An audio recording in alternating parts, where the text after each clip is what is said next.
لیلۃ القدر ملی بھی اس امت کو اور پچھلی امتوں کو ایسی رات کوئی نہیں ملی کہ وہ جاگ لیں تو 83 سال سے بہتر ہو اس کی عبادت۔ اور جبریل فرشتوں کے ساتھ اترتے ہیں اور جتنے لوگ لیلۃ القدر میں جاگ رہے ہوتے ہیں اور عبادت کر رہے ہوتے ہیں ان سے مصافحہ کرتے ہیں۔ اتنے فرشتے اترتے ہیں کہ زمین تنگ ہو جاتی ہے، زمین تنگ ہو جاتی ہے۔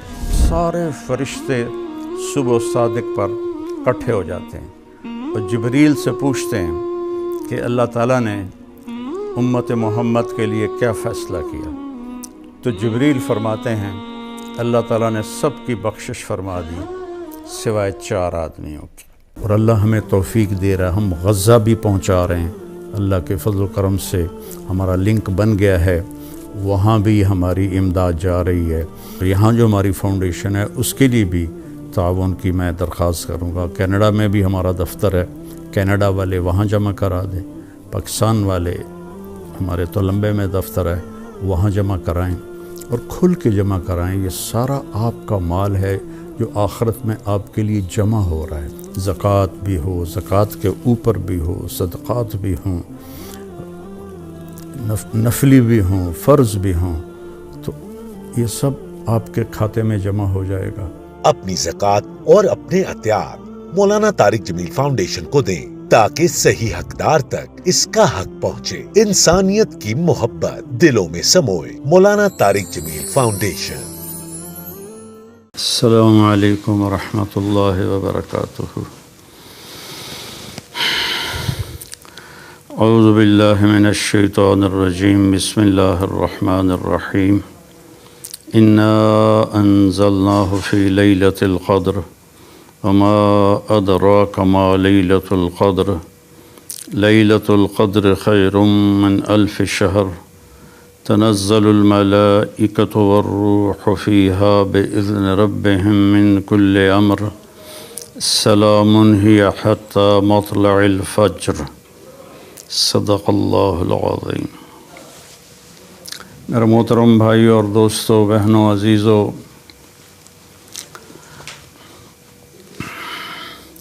اللہ تبارک و تعالیٰ نے رمضان المبارک تو ہر امت کو دیا اور ان کے روزے بھی شدید تھے کہ افطاری سے افطاری ہوتی تھی، سحری اس میں نہیں ہوتی تھی۔ ہمارے لیے اللہ نے آسانی کی کہ اس میں سحری بھی رکھ دی، افطاری بھی رکھ دی، تو صرف کھانے کا ٹائم بدلا ہے۔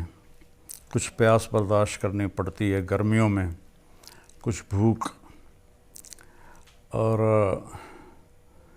اس میں اللہ تعالیٰ نے ہمیں قیام اللیل دیا، جس کو اب عرف میں تراویح کہتے ہیں۔ تو پہلی امتوں پر تراویح نہیں تھی کہ وہ اپنی کتاب کے حافظ نہیں ہوتے تھے، صرف نبی اپنی کتاب کا حافظ ہوتا تھا۔ اللہ تعالیٰ نے ہمارے لیے قرآن ایسا آسان فرمایا کہ دنیا کی واحد کتاب ہے جو بچہ یاد کرتا ہے اور اسے کچھ سمجھ میں نہیں آتا کہ وہ کیا پڑھ رہا ہے اور کیا یاد کر رہا ہے۔ عرب بچہ تو سمجھتا ہے کہ وہ کیا پڑھ رہا ہے، لیکن آج کے عرب بچے بھی اس قرآن کی عربی سے ناواقف ہیں، تو عربی غیر عربی برابر ہو گئے ہیں۔ لیکن 30 پارے، 6200 کچھ آیات یاد ہو جانا اس طرح کہ الحمدللہ سے شروع ہو کر والناس تک بچہ پڑھتا ہے اور کہیں بھی غلطی نہیں آتی۔ تو اللہ نے ہمیں قرآن دیا، قیام اللیل دی، اور ایک رات دی آخری 10 دن میں۔ اس کے پیچھے ایک کہانی ہے۔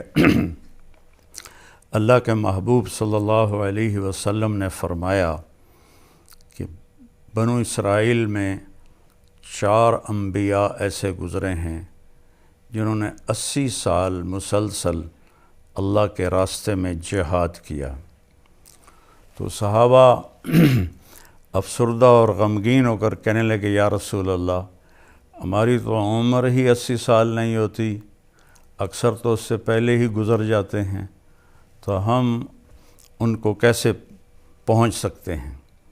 تو ابھی یہ فضا باقی تھی کہ جبریل نازل ہو گئے، اور یہ جو میں نے ابھی سورۃ القدر کی تلاوت کی ہے، یہ صورت لے کر پہنچے کہ بے شک ہم نے اسے شب قدر میں اتارا، اور آپ کو کچھ پتہ ہے کہ شب قدر کیا ہے؟ شب قدر 1000 مہینوں سے بہتر ہے۔ فرشتے اور جبریل اس میں اترتے ہیں اللہ کی اجازت سے، ہر امر کو لے کر، اور یہ باقی رہتی ہے یہاں تک کہ صبح صادق ہو جائے۔ ایک رات کی بندگی 83 سال سے اس کی عبادت زیادہ اللہ شمار فرماتا ہے۔ ہمارے پاکستان میں بلکہ بر صغیر میں 27 کی رات کو فکس کر دیا گیا ہے کہ یہ شب قدر ہے۔ یہ ایک بہت بڑا مغالطہ ہے۔ شب قدر میرے نبی نے فرمایا تاک راتوں میں گھومتی رہتی ہے، اسے تلاش کرو۔ 21 بھی ہو سکتی ہے، 23 بھی ہو سکتی ہے، 25 بھی ہو سکتی ہے، 27 بھی ہو سکتی ہے، 29 بھی ہو سکتی ہے۔ جب ہمارے نبی پر اللہ تعالیٰ نے قرآن اتارا تو رمضان کا مہینہ تھا، انا انزلناہ فی لیلۃ القدر، اور پیر کی رات تھی، اور 21 رمضان المبارک تھی، اور آپ کی عمر مبارک اس وقت 40 سال 6 مہینے اور 10 دن تھی، جب جبریل غار حرا میں ایک دم ظاہر ہوئے اور ان کا اقرأ بسم ربک الذی خلق۔ تو جتنی آسمانی کتابیں ہیں وہ اللہ نے رمضان میں اتاری، لیکن لیلۃ القدر میں صرف قرآن اترا، اور لیلۃ القدر ملی بھی اس امت کو اور پچھلی امتوں کو ایسی رات کوئی نہیں ملی کہ وہ جاگ لیں تو 83 سال سے بہتر ہو اس کی عبادت۔ یہ اس امت کو صرف ملی ہے۔ اور اس رات میں اللہ تعالیٰ کی بخشش عام ہوتی ہے، اور جبریل فرشتوں کے ساتھ اترتے ہیں، اور جتنے لوگ لیلۃ القدر میں جاگ رہے ہوتے ہیں اور عبادت کر رہے ہوتے ہیں ان سے مصافحہ کرتے ہیں۔ کوئی تلاوت کر رہا ہے، کوئی دعا مانگ رہا ہے، کوئی تسبیح پڑھ رہا ہے، کوئی نفل پڑھ رہا ہے، تو ان سب سے وہ مصافحہ کرتے ہیں، لیکن مصافحہ جس سے ہو رہا ہے اسے پتہ نہیں چلتا، لیکن غیب میں یہ سارا سلسلہ چل رہا ہوتا ہے۔ میں نے جب میرا ایک دوست مجھے 3 دن کے لیے لے گیا 27 اکتوبر 1971، اور میں صرف 3 دن کے لیے گیا، اور 3 دن سے اللہ نے میری دنیا بدلی، اور میں نے 4 مہینے کر دیے۔ تو رمضان جب شروع ہوا تو ہم بارڈر کے ساتھ ہماری یہ پیدل جماعت چل رہی تھی، اور رمضان کا مہینہ تھا، اور بہت مشکل سفر تھا۔ لوگ انتہائی غلط فہمی کا شکار تھے کہ یہ وہابی ہیں، یہ گستاخ رسول ہیں، ہمیں گالیاں نکالتے، ہمارے بستر اٹھا کے باہر پھینک دیتے، اور ایک جگہ تو ٹوکے کہاڑیاں لے کر وہ ہمیں مارنے کے لیے آ گئے۔ تو اس طرح کا باہر کی فضا تھی۔ ہمیں وہ آٹا نہیں دیتے تھے، سبزی نہیں دیتے تھے، چاول نہیں دیتے تھے۔ 3-3 4-4 میل ان بستیوں میں جا کے جہاں کسی کو پتہ نہ ہو ہمارا، وہاں سے ہم آٹا لیتے، چاول لیتے، سبزی لیتے، ہمیں دودھ نہیں دیتے تھے چائے بنانے کے لیے، اور ایک چھاپ لگی ہوئی تھی کہ یہ وہابی ہیں، ان کو کچھ نہیں دینا۔ اور سفر پیدل تھا ہمارا، تو ہم پیدل چل کے ایک بستی میں پہنچے تو بہت تھکاوٹ تھی، ہم صفوں پر ہی لیٹ گئے اور سو گئے۔ تو کھڑ کھڑ کی آواز آئی، میری آنکھ کھلی تو ہمارا امیر پہلے اٹھا ہوا تھا، وہ اردو سپیکنگ تھا۔ میری اصل زبان یہ چناوڑی تھی، جس کو جانگلی کہتے ہیں، جانگلی زبان، تو وہ علاقہ جانگلی زبان کا تھا۔ تو 5-6 فٹ کے جوان کہاڑیاں، ٹوکے، چھریاں لے کے کھلوتے۔ تو وہ فوت ہو گئے ہمارے امیر نیاز محمد ڈوگر رحمۃ اللہ علیہ۔ کہنے لگے او بھائی طارق جمیل، ان کو سمجھاؤ بھائی، دیکھو یہ کیا کر رہے ہیں، ان سے بات کرو۔ تو میں نے ان سے کہا بھائی میں ویکھ لیا تسی اصلہ چاہتے آئے ہو، ہن اسی دوڑ تا سکدے نہیں ہیں، جو تسی کرنا ہے کر دے، جے پر پہلے ساڈی گل تے سن لو۔ تو ان کی تھوڑی اجنبیت دور ہوئی کہ ان کی زبان میں ایک اس وقت تو میری 18 سال عمر تھی، ایک لڑکا بات کر رہا ہے، تو ایک دوسرے کو دیکھنے لگے، تو آکھن لگے آندہ تا ٹھیک ہے، سنتا لے یہ کی آندن۔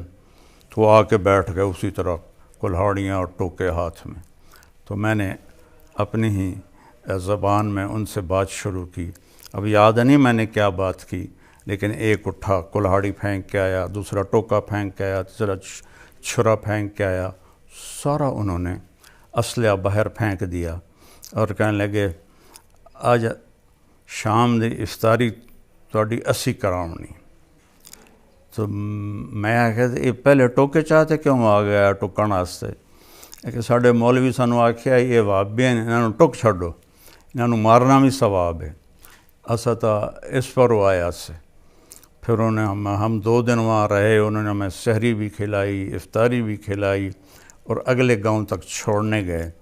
تو میں بتانا اس میں یہ چاہتا تھا کہ میں نے پہلے روزے سے دعا مانگنی شروع کی، یا اللہ پیدل سفر ہے، مشقت کا سفر ہے، شب قدر 5 راتوں میں آتی ہے، جس رات میں وہ آئے رات تو مجھے جگا دے، میں 5 راتیں نہیں جاگ سکتا، پیدل چل کے آتے ہیں، آگے لوگ دھکے دیتے ہیں، تو جو رات آنے والی ہو نا یا اللہ مجھے اس میں جگا دینا۔ تو 21 کی رات تھی اور ہم ایک گاؤں میں تھے، وہ اہل حدیث کا گاؤں تھا، انہوں نے ہمیں نہیں نکالا، انہوں نے ہمیں عزت سے رکھا بھی صحیح۔ تو رات کے 12 بجے مجھے کسی نے یہاں ہاتھ دے کر ایسے اٹھا دیا، تو میں یوں اٹھا، اور یہ دسمبر کا مہینہ تھا، تو میں نے ادھر دیکھا میں آخیا میں نے کیوں اٹھایا ہے؟ پھر میں نے گھڑی دیکھی تو رات کے 12 بج رہے تھے، تو میں نے رضائی دوبارہ اوپر لے کر میں لیٹ گیا۔ تو سرانے پر سر رکھتے ہی مجھے خیال آیا کہ آج تو 21 کی رات ہے۔ ایک دم میں اٹھا، رضائی باہر پھینکی اور بھاگ کے باہر نکلا، تو روشن رات تھی۔ 21 کو چاند تو نہیں ہوتا ہے لیکن روشن، اور سردی نام کی شے کوئی نہیں تھی۔ یہ بھی ایک علامت ہے کہ معتدل رات ہوتی ہے، اس رات میں نہ گرمی ہوتی ہے نہ سردی ہوتی ہے۔ تو میں نے اس ایک دعا پہ زور لگایا، یا اللہ مجھے ساری زندگی کے لیے قبول کر لے، ساری زندگی کے لیے قبول کر لے۔ سحری تک میں یہ دعا کرتا رہا۔ اب یہ تو موت پہ پتہ چلے گا کہ قبول ہوئی یا نہیں ہوئی، لیکن اللہ نے میرا ہاتھ پکڑ کے چلا دیا، نصف صدی گزر چکی ہے۔ تو صبح جب ہم اٹھے اور اگلی بستی جانے لگے یا اسی میں ہم ٹھہر رہے تھے، تو مجھے خیال آنے لگا یہ تو کی دعا منگی، تو ڈاکٹر بن رہے ہیں، تو یہ تو کی مانگ لیا کہ یا اللہ میں نے ساری زندگی واسطے قبول فرما۔ تو یہ ایسے کشمکش۔ پھر میں نے کہا جی اللہ نو منظور ہویا تو میں نے قبول کر لوے گا، نہیں تو ڈاکٹری تو پئی ہے، پڑھ لیساں ڈاکٹر بن جاساں۔ تو 4 مہینے کے آخر میں اللہ نے میرا کانٹا بدلا اور میرے ذہن میں آ گیا کہ میں نے عالم بننا ہے۔ تو میں یہ کہنا چاہتا تھا کہ وہ انشاءاللہ وہ 21 کی رات تھی، میرا دعویٰ تو نہیں، لیکن ساری نشانیاں اور پھر اس میں میری یہ دعا ایسے قبول ہوئی کہ آج 53 سال ہو چکے ہیں، اللہ مجھے اس میں چلا رہا ہے، اس کا احسان ہے۔ آپ سے بھی دعا کی درخواست ہے، اللہ موت تک اس میں چلاتا رہے۔ تو آپ سے گزارش ہے کہ اس رات کو قیمتی بنائیں۔ تو قدر کے جو معنی ہیں نا وہ اس ساری صورت میں آتے ہیں۔ انا انزلناہ فی لیلۃ القدر، ہم نے اسے ایک قدر کہتے ہیں، یہ تو بڑی قدر والا ہے، بڑی شان والی رات میں اتارا۔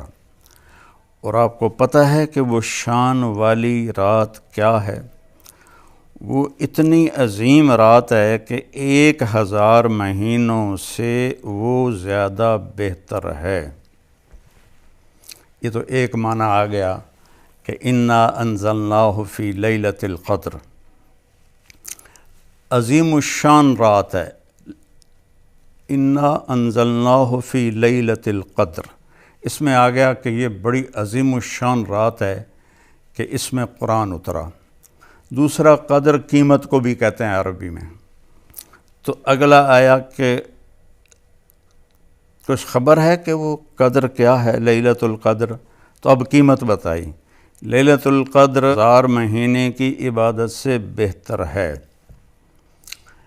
پھر قدر کا معنی تنگی بھی ہوتا ہے، تو تنزل الملائکۃ والروح فیہا بإذن ربہم، تو اس میں بتایا کہ وہ رات اتنے فرشتے اترتے ہیں کہ زمین تنگ ہو جاتی ہے، زمین تنگ ہو جاتی ہے۔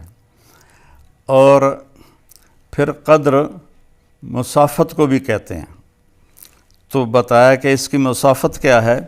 اس کی مسافت ہے صبح صادق تک یہ باقی رہتی ہے۔ تو قدر کے جتنے عربی میں معنی ہیں وہ سارے اس صورت میں اللہ نے گھمائے۔ تو اللہ ہمیں اس رات کی قدردانی کی توفیق عطا فرمائے۔ یہ بہت عظیم رات ہے، یہ 3 راتیں پیچھے ہیں۔ یہ جو بھائی بہن جاگ لے گا، اعتکاف والوں کے لیے ایک فضیلت ہے کہ یہ اگر سو بھی رہے ہوں تو ان کی عبادت کا اجر ہی لکھا جاتا ہے۔ جو ہماری مستورات اپنے گھر میں اعتکاف میں بیٹھی ہیں، ہمارے بھائی جو مسجدوں میں اعتکاف میں بیٹھے ہیں، جو حرمین میں اعتکاف میں بیٹھے ہیں، اعتکاف والے کی یہ خصوصیت ہے کہ یہ سو بھی رہا ہو تو اس کی عبادت ہی لکھی جاتی ہے۔ تو چونکہ اس نے 10 راتیں اللہ کو دے دیں تو اللہ تعالیٰ فرماتا ہے یہ سو بھی رہا ہو تو اس کی عبادت ہی لکھو، اس کا ذکر ہی لکھو، اس کی تلاوت ہی لکھو۔ پھر اس میں کیا ہوتا ہے کہ سارے فرشتے صبح صادق پر اکٹھے ہو جاتے ہیں اور جبریل سے پوچھتے ہیں کہ اللہ تعالیٰ نے امت محمد کے لیے کیا فیصلہ کیا؟ تو جبریل فرماتے ہیں اللہ تعالیٰ نے سب کی بخشش فرما دی سوائے 4 آدمیوں کی۔ 4 آدمیوں کی بخشش نہیں ہوئی کا مطلب یہ ہے کہ وہ ایک مخصوص گناہ کر رہے ہیں، جب تک وہ گناہ کر رہے ہیں ان کی معافی نہیں ہے۔ اگر وہ توبہ کر لیں گے تو وہ بھی معاف ہو جائیں گے۔ سب سے پہلا ہے مدمن خمر، شراب پینے والا۔ شراب پینے والا مغرب پر توبہ کر لے تو ساری زندگی کی شراب معاف ہو جائے گی۔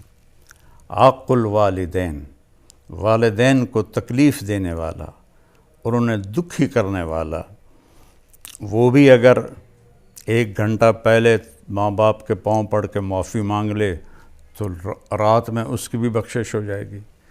تیسرا قاطع الرحم، رشتہ داروں سے، خونی رشتوں سے لڑنے والا، سینگ اڑانے والا، بھائیوں سے، بہنوں سے، چاچا، ماموں، دادا، دادی، نانا، نانی، یہ سارے خون کے رشتے ہیں، پھوپھی، یہ ٹوٹتے نہیں ہیں، تو ان سے جو بدتمیزی کرتا ہے، ایک اس کی بخشش نہیں ہوتی، معافی مانگ لے تو اس کی بھی ہو جائے گی۔ اور چوتھا ہے مشاحن۔ مشاحن ہوتا ہے کینہ رکھنے والا، اور کینہ کیا ہوتا ہے کہ ایک ہوتا ہے بغض کہ مجھے فلاں سے نفرت ہے، اور کینہ یہ ہوتا ہے کہ نفرت بھی ہو اور اس کو نقصان پہنچانے کی نیت بھی ہو، پکی نیت ہو کہ میں نے میری داڑ ایٹھ ایک باری آ جائے پھر ویکھیا جے میں کی کرنا، یہ کہ دوسرے کو نقصان پہنچانے کا عزم رکھنے والا، پکا ارادہ رکھنے والا، ایک اس کی بخشش نہیں ہوتی۔ یہ بھی توبہ کر لے تو اس کی بھی ہو جاتی ہے۔ تو اس طرح ساری دنیا کے مسلمان اپنی بخشش کروا سکتے ہیں۔ کوئی غیر مسلم توبہ کر کے اسلام قبول کر لے تو اس کے لیے بھی بخشش کا دروازہ کھول دیا جاتا ہے۔ تو بھائیو، اللہ نے جناب رسول اللہ صلی اللہ علیہ وسلم کے طفیل ہمیں اتنی چھوٹ دی ہے، ہمارے لیے اتنی آسانیاں کی ہیں کہ ہم سوچ بھی نہیں سکتے۔ ایک حدیث یاد آ گئی، باقی تو میرے نبی کے برکتیں تو گنتی سے اوپر ہیں۔ یہ آیت آئی من جاء بالحسنۃ فلہ عشر امثالھا، جو ایک نیکی کرے گا ہم 10 لکھیں گے۔ اب یہ ایک عالمی فضیلت تھی سب دنیا کے اہل ایمان کے لیے جو پہلے ہم سے گزرے۔ تو میرے نبی نے عرض کی یا اللہ زد امت، یا اللہ یہ تو نے ساری امتوں کو دیا، میری امت کو زیادہ دے۔